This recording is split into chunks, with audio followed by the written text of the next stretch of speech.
12 रबीउल अव्वल जश्न ईद मिलादुन नबी सल्लल्लाहु अलैहि वसल्लम के मौके ते नूर मुस्तफ़ा जामिया मस्जिद खां मौलाना सदरुद्दीन हुसैनी, मोहम्मद इब्राहिम शेख और हाफिज़ खैरुन जाफरी अवेसली लाशारी पंहिंजी अॻुवाणी में जश्न रैली कढी वई। सरकार जी आमद मरहबा जे बुलंद व बाला नारनि सां करमपुर शहर ऐं इलाइक़े जो माहौल गूंजी पियो।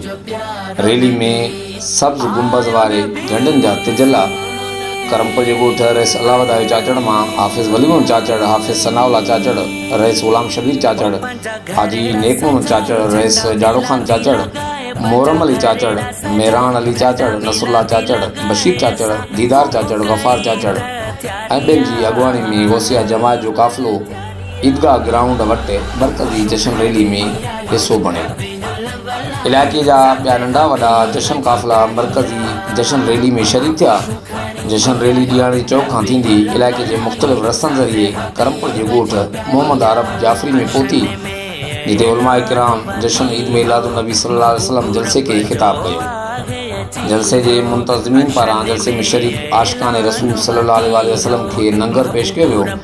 तंहिंखां पोइ जश्न रैली साॻे रस्ते ज़रिए करमपुर जे ॾियाणी चौक ते पहुती, जिते मौलाना सदरुद्दीन हुसैनी ख़िताब कंदे जश्न ईद मिलादुन नबी सल्लल्लाहु अलैहि वसल्लम जी अहमियत बयान कई। जश्न रैली ईदगाह जामिया मस्जिद पहुची इख़्तिताम पज़ीर थी, जिते मौलाना अब्दुल मालिक मलिक ऐं ॿियनि ख़िताब कयो।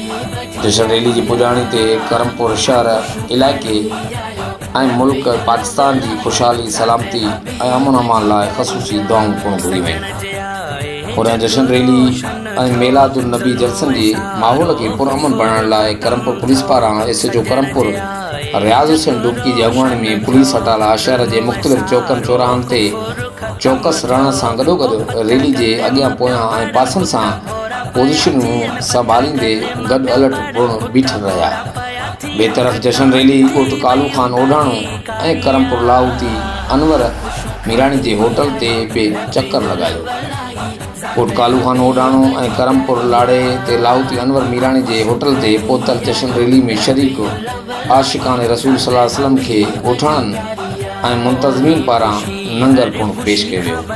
कैमरामैन टीम सां गॾु जावेद उस्मान बेजरानी, JTN न्यूज़, करमपुर।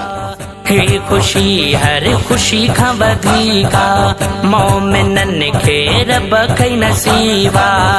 हर पासे मिलादी हिन मोमिन खुशियूं पिया कनि, हर पासे मिलादी हिन मोमिन खुशियूं पिया कनि। बाग़ नसीबनि वरी वारिया